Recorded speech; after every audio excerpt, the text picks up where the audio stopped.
Good morning, everyone. Good morning. Okay, raise your hand if you have a laptop. Right hand, raise your right hand. So, do you regularly update your laptop? Yes. Where? Yes. For sure? Yes. Okay, so today we are going to talk about on how to manage computer threats. Can we read the managing computer threats? Everyone, can we read? Managing computer threats involves the application of preventative measures, proactive monitoring, and responsive actions to mitigate risks and minimize the impact of potential threats. So, managing computer threats, it involves protecting your computer system from any harmful software or unauthorized access. So, how do you manage your computer from threats? First, install and update security software. Use reputable antivirus and anti-malware software to protect against viruses, spyware, ransomware, and other malicious software. So, do you kuan ba nag-install ba mo aning kuan para ma-update inyong mga software sa computer? So, it is better to kuan apply this para makakuha mo sa mga computer tests. Next, keep operating systems and software updated. Regularly update operating systems, applications, and software to patch security vulnerabilities and weaknesses that could be exploited by cyber threats. So this means that you should regular updates sa inyong computer para maka-avoid ganing mga computer rescue because ang mga mga expert aning mga hack like di ba mga bright eye sila, so you should update regularly your computer. Next, use strong passwords and authentication. It enforces strong password policies, including the use of complex password or passphrases and multi-factor authentication or MFA where possible to prevent unauthorized access to systems and accounts. So sa inyong mga laptop, ang mga password ba, mga akuan, kanang mga lisod-lisod? Dili no. Naganiho ba mga password sa laptop? Kabalo ang mga classmates, di ba? Kaya gina-share. So you should use strong passwords para dili siya dali na masuludan ng mga viruses. Next is implement firewalls and intrusion detection systems or IDS. Use firewalls to monitor and control incoming and outgoing network traffic and deploy intrusion detection systems to detect and respond to suspicious activities or unauthorized access attempts. So, unsa man siya ang firewalls? When we say firewalls, it is a security system na mag-control o monitor sa mga like sa mga Wi-Fi. I-kuha na siya kanang mga incoming ng mga kuha. I-control na siya sa firewall. And when we say intrusion detection system, it is a device or a software na mo-detect siya sa mga mga malicious na mga kuan, mga activities or mga unauthorized access sa inyong computer. So next is secure network infrastructure. So you have to secure wireless networks with encryption protocols such as WPA2 or WPA3 and segregate networks to limit access to sensitive data systems. So di ba mga kwan mo na sa Wi-Fi connection na ay daw may anak. So dapat dito dahil mo siya i-encrypt para protected ang inyong mga computer sa mga viruses. Next is educate users. So, as users, you have to be educated because it provides cybersecurity awareness training to users to help them recognize phishing attempts, social engineering tactics, and other common threats. So, as kuan kanang user sa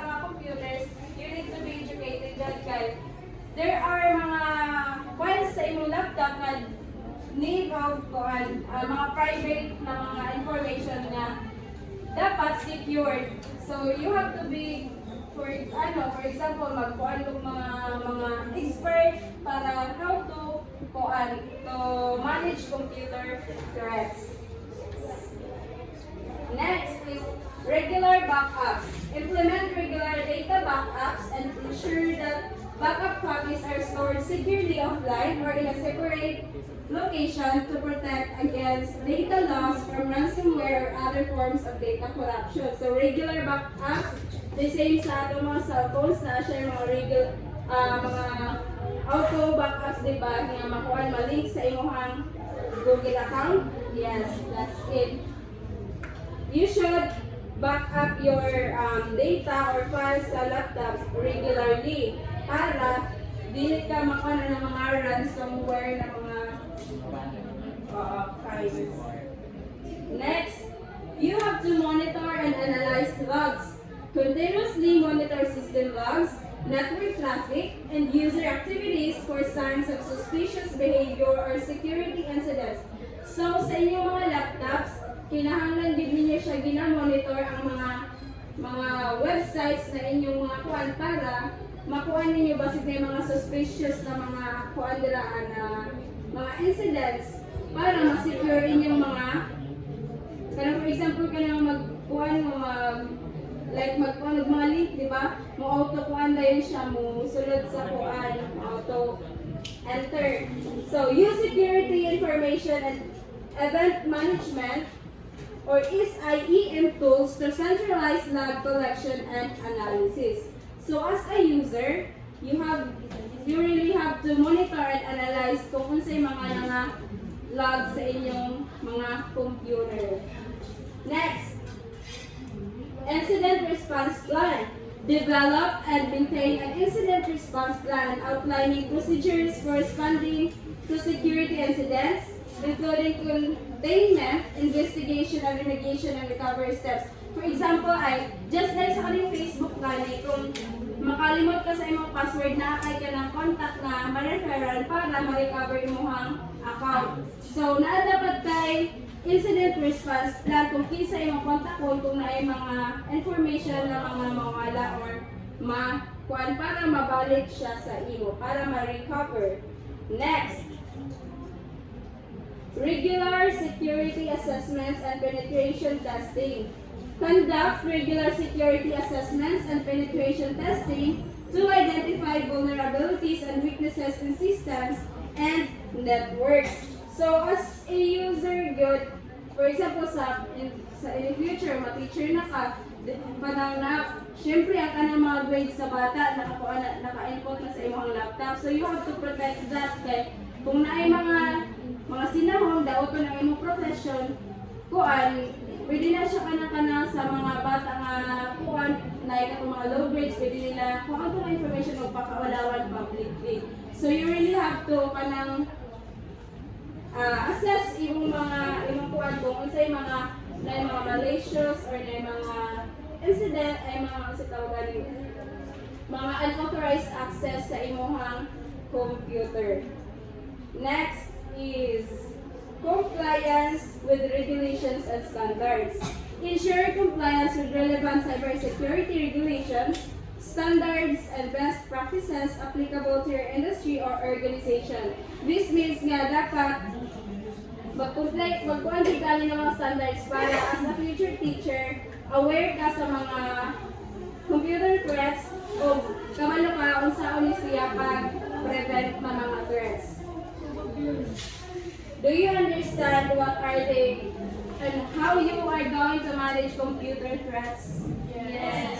If yes, do you have any questions about that? None? Okay, let's proceed to another chapter. Good morning, everyone. Good morning. Okay, so before we start today's lesson, may I request everyone to please stand for a prayer. And Mr. Alvar, I did please prayer.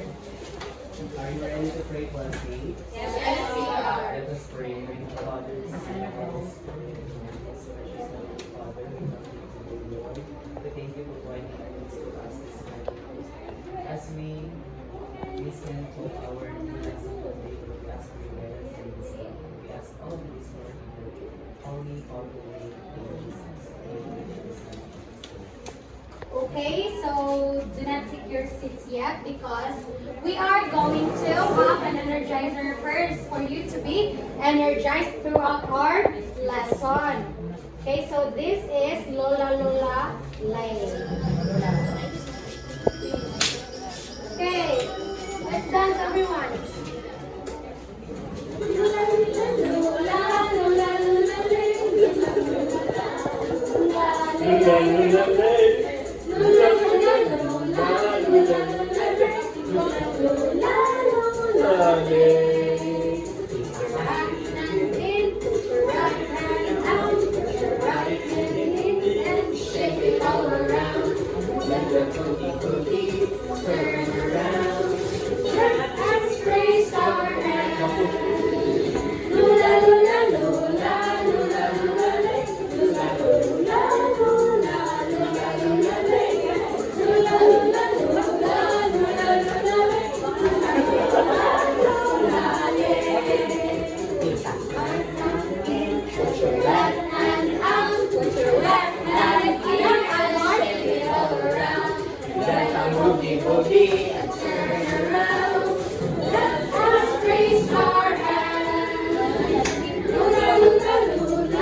Okay, so now, who can recall our last topic? Our topic last meeting. Who still remembers? About the RAs, the cyber crimes. Okay, Galula. Last meeting, we talked about types of cyberbullying as well as the legal basis. Okay, can you give me one legal base test? Example is 10175, the Cyber Prevention Act of 2012. Very good, Galula. This law provides provision on a wide range of cyber crimes, including, ano yun? Including mga cyber sex, cyber libel, and other offenses in Cybercrime. Okay, very good. So now, let's move on to our next topic, which is the researching and evaluating the web. Okay, so researching and evaluating information found in the web is crucial for ensuring that the information that we gather is accurate, reliable, and trustworthy. Why?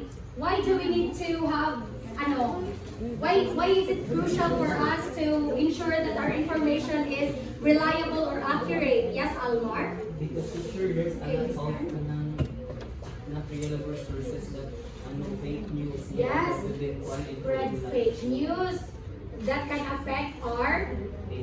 Yes, very good, Almar. Okay, so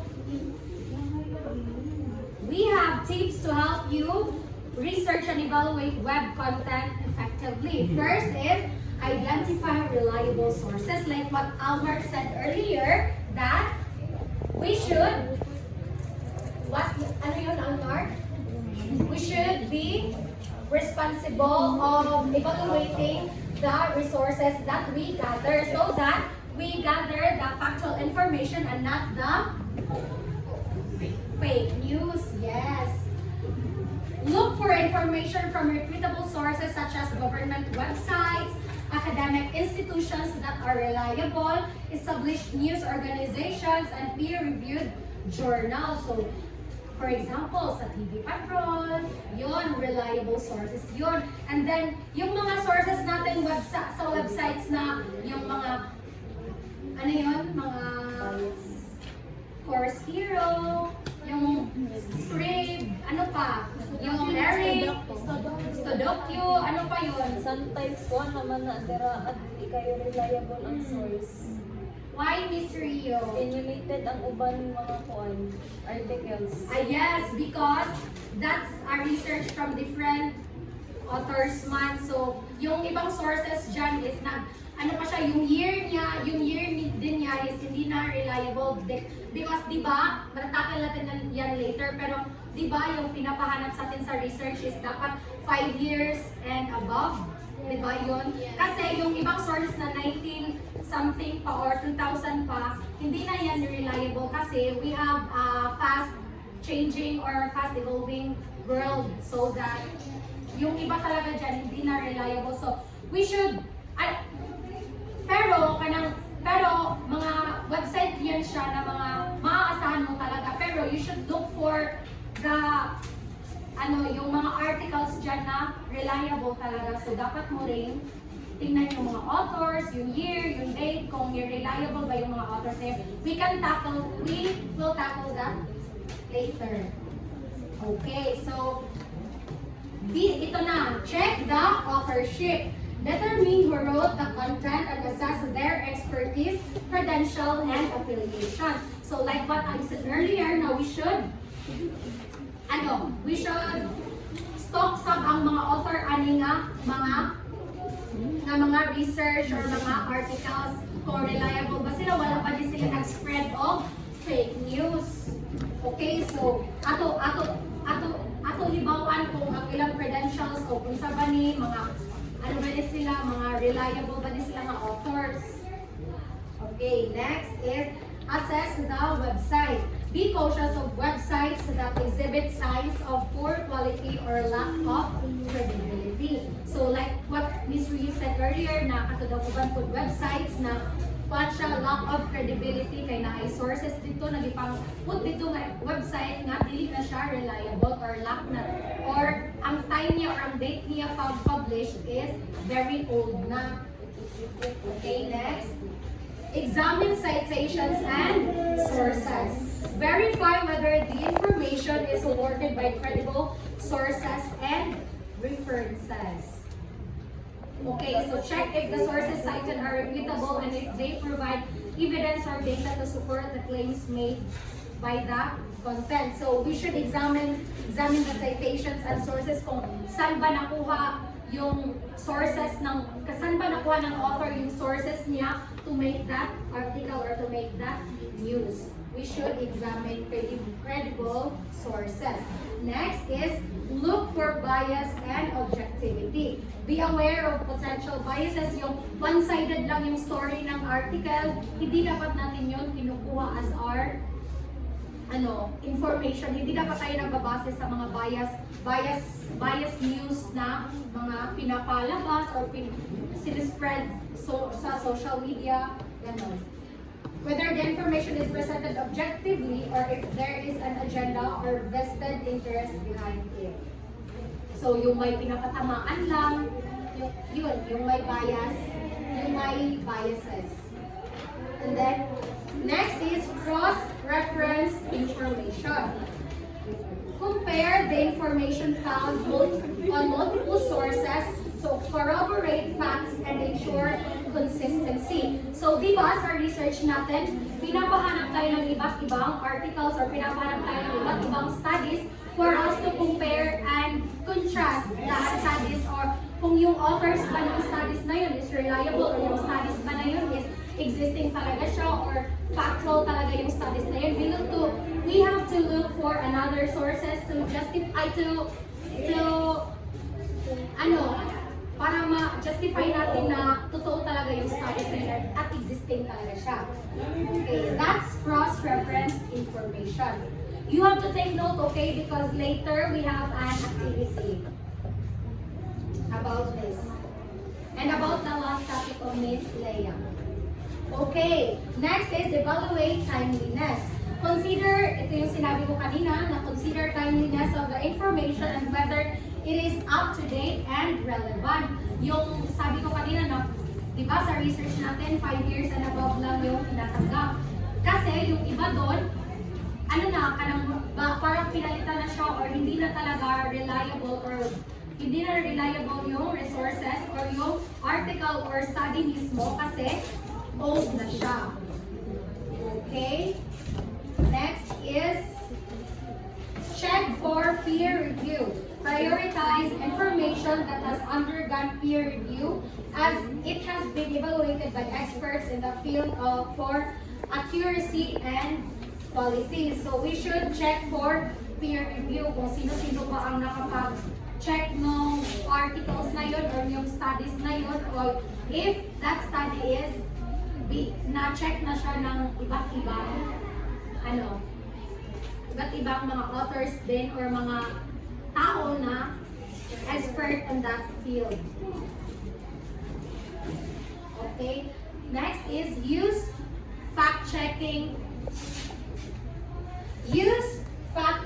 websites. Utilize fact-checking websites such as Snopes, factcheck.org, and PolitiFact to verify the accuracy of specific claims or rumors circulating online. So these websites are reliable for fact-checking. Sinearch na namin to and then meron talaga siya, existing talaga siya ng mga websites and reliable talaga siya. Okay, next is trust. This is the last. Trust your instincts. It's better to verify the information thoroughly than to rely on potentially misleading or false information. So, kung parang paminaw ni mo nga marag false information dyan siya or fake news dyan siya, you need to look for other resources to verify if that information is false ba siya or fact behind. So, dapat you should trust your instincts, okay, at all times. So, do you have any questions?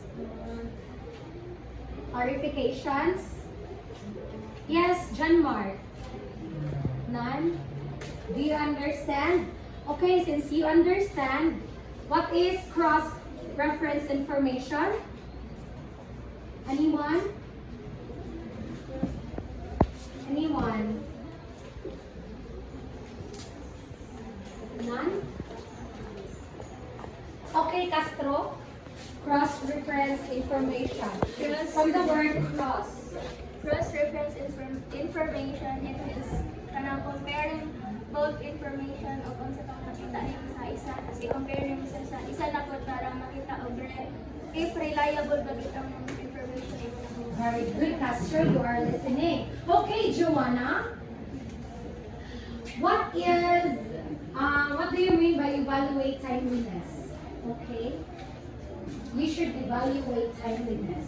For example, di ba sa research natin is, ang gusto ko na sir is kailangan 5 talaga, 5 years yung And up to present.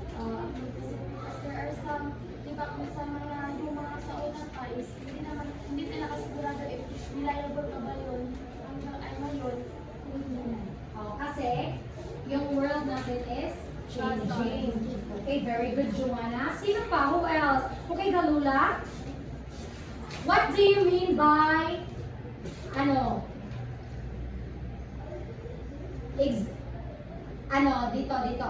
what do you mean by assessing the website? Why should we assess the websites?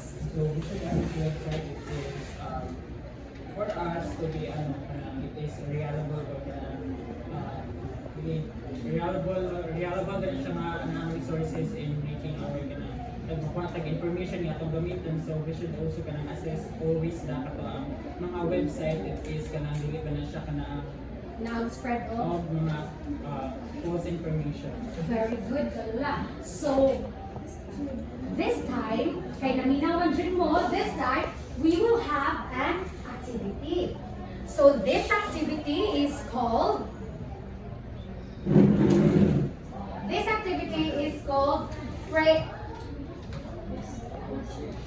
word or phrase search. Okay, I will read the mechanics, okay? You will be divided into two groups. Each group will be given a card with mixed letters that can be formed into words. So this is the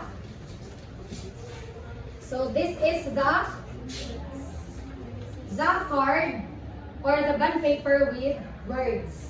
Okay, so after that, the facilitator will pick a paper with corresponding meaning of a certain word in the box, but unfortunately, wala mi nakahimo ato, so we will just read the meaning and then you search for the word here inside the card. And then, after reading what's in the paper, the facilitator will give a signal to the class to start searching for the word that corresponds to the meaning that has been read. Okay, so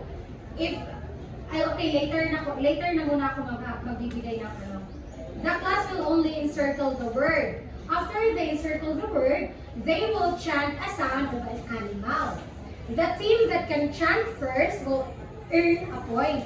But if their encircled word is wrong, the other team will have the chance to answer. The team who earned the highest points will be the winner. Okay, so now let's count off from 1 to 2. You louder. 1, 2. Four. Okay, dito muna.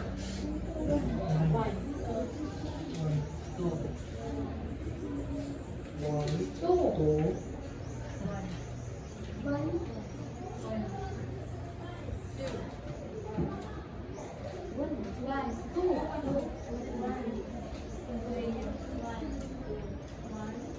Two. Okay, all group 1 stay here. Faster! Faster, double time because we have a lot of topics left. Is it? Dito yung 1 and then dito yung 2. Because you are only 2 groups. You form a circle. Faster!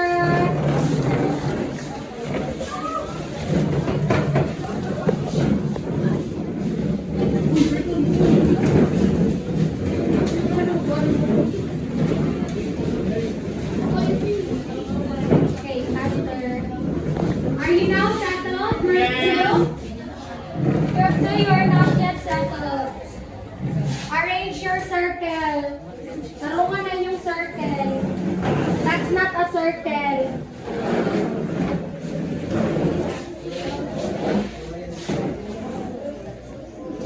Okay, are you now ready? Right now, I will give you a card. Now, you should choose what animal sound you chant. Ano yung animal sound na ito-chanting? After you answer. Sige, ano dito sa group 1? Ano kayo? You are dogs. Okay? Sige, ano yung sound ng dog? Very good. Group 2, ano kayo? Ano yung sound ng cat? Meow. Okay, very good. Now, I will read the meaning of the phrase here in the paper. And then, after I read, you do not answer ha. Hindi mo na kayo mag-answer kasi magbibigay pa ako ng cue. Pag sinabi kong 1, 2, 3, answer, doon pa lang kayo magsasagot. Walang maglilimbong ha. Yes, teacher.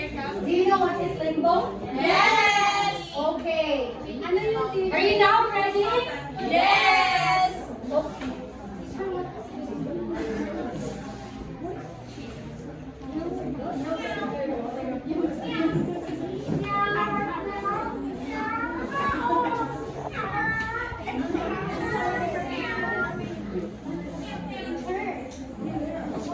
Okay. Ready na? Ready na?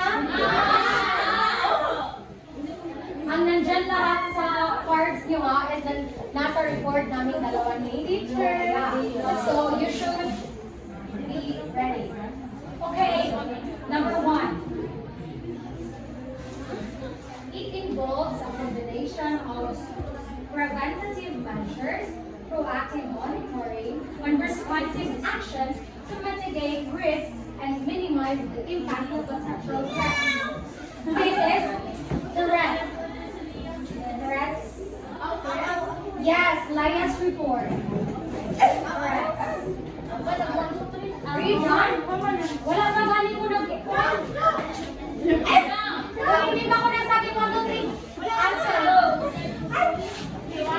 1, 2, 3, answer!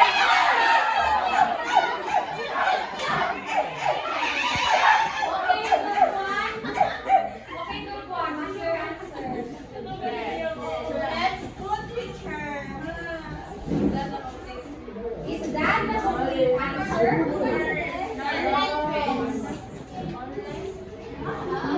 Okay, group 1 got the wrong. Not so wrong, but lacking answer. Okay, group 2, you have a chance to steal. Group 2. Group 2, what's the answer? Threats?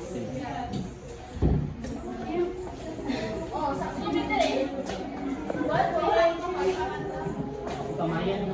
Online threats. Wala talaga? Okay, so proceed tayo sa next na question.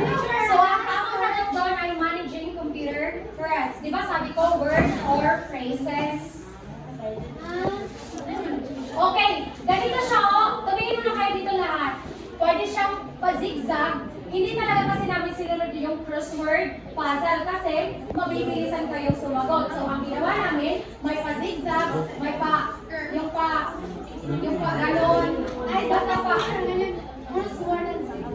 Basta, hindi, kasi hindi naman crossword puzzle yung name ng game namin. Okay, so do you understand? Yes, teacher. Okay, so, are you listening? Yes. Wala yung cooperation o. Group 2, cooperate with your group. Group 2. Bakit si Paul lang at si Joanne at si Buko yung nagsasagot? Okay, next question. Ay, next meaning. Are you ready? Yes. It provides cybersecurity awareness training to users to help them recognize phishing attempts, social engineering tactics, and other common threats. Do not answer yet. 1, 2, 3, answer.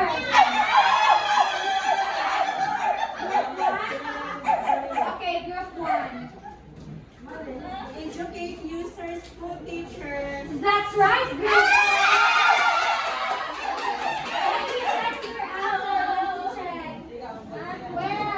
Very good, that is right. How about group 2? Okay, you found the answer, but you are late. Okay, next. Yes, group 1, got that? Oh, yes. Tulay dyan. Okay, next question. Ayun na lang pag-up og 1, 2, 3, go kay namang gikuan ana nga magsabay sila. Kung kinsay una nakakita na lang mag-chant na ditso. Okay, Para ma-determine gyud ba kung let's kinsay change the winner. mechanics, okay? You will chant, mag-chant na mga dili ako mag 1, 2, 3 go as long as ma-find ninyo ang word. Okay, number 3. Number 3, it consider the timeliness of the information and whatever it is up to date. Okay,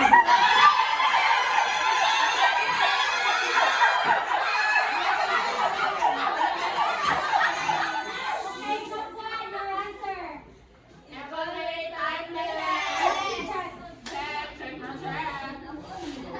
Very good, group 1.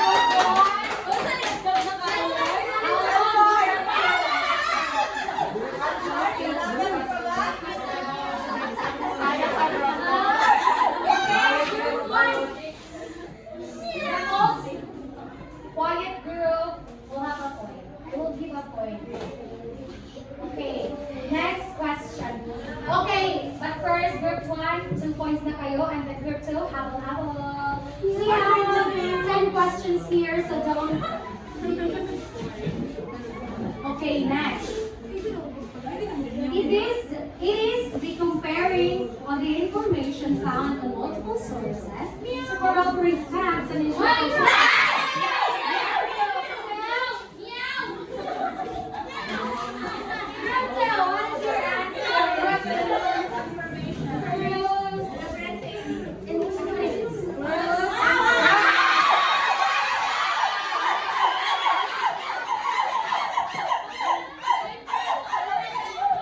Wait.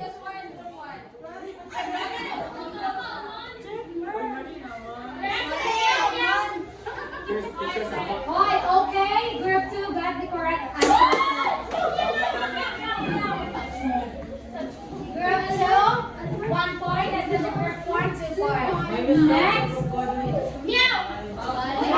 Stay quiet, kay mag-a-add sila yan ng points sa pinaka-quiet na grupo. Okay.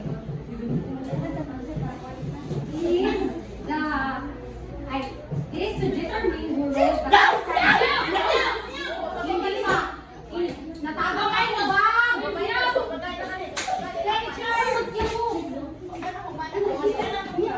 Okay. Determine who wrote the content and assessment.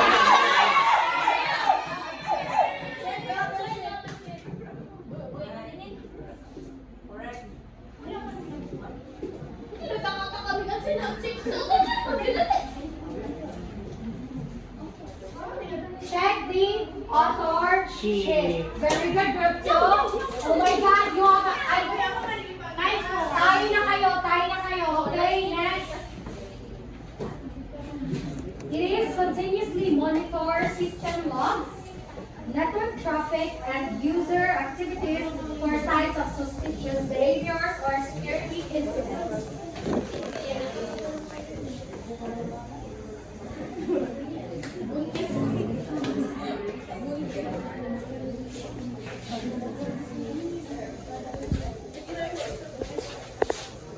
Continuously monitoring system logs, network traffic, and user activities.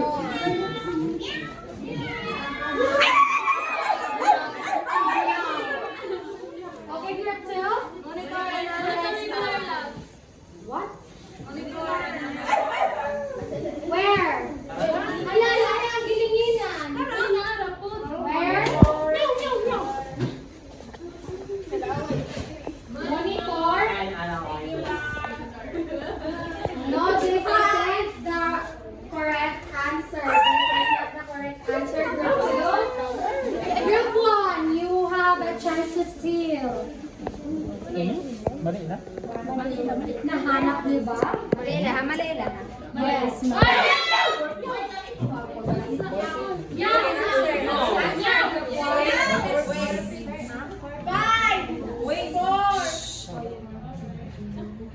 No. Okay, still group 2.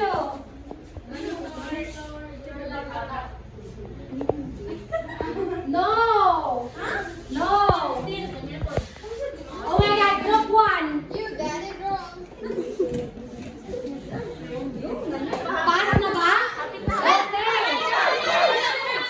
Okay, group 2. Last chance. Monitor logs. Okay, very good, group 2. You got it right.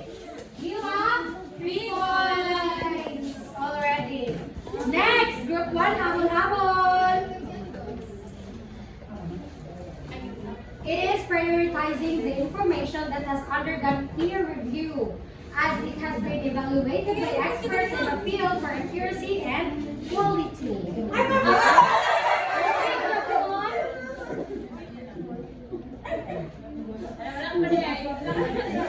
Group 1, give me your answer. Unsay answer? What? Or peer review? Mocking. Checking websites. No. No.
Okay.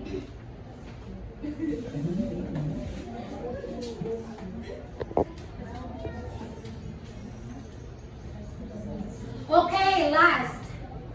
Are you ready?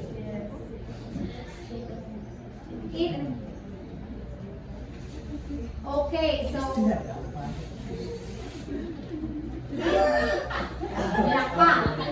it utilizes fact-checking web. It uses